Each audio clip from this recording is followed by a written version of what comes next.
Your temperature gauge isn't moving, eh? This is a classic car issue that pops up now and then, so let's break it down. First off, the temperature gauge in your car is a critical little device. It's supposed to give you a heads up if your engine is running too hot. If that needle isn't budging, you've potentially got one of a few scenarios on your hands. The most benign possibility is that you're dealing with a broken gauge. The actual dial in your dashboard might have just given up the ghost. This is especially likely if your car isn't showing other signs of overheating, like steam billowing out from under the hood, or a strange smell that reminds you of the time you accidentally put plastic in the oven. Another possibility is a faulty temperature sensor.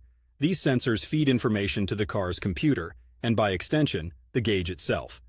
If the sensor's not doing its job, the gauge won't know what to do either.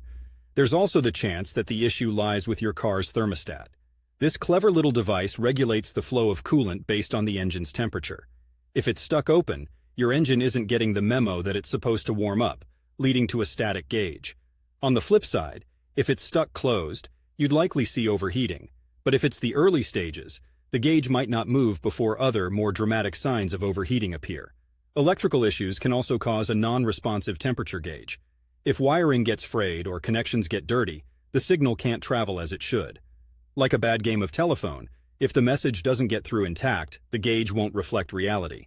Now, since I'm coming at you from Portland, Oregon, where we see a variety of temperatures and a decent amount of moisture, I should also mention that weather can impact these components. Cold can cause materials to contract, and moisture can lead to corrosion, both of which might lead to the issues mentioned above.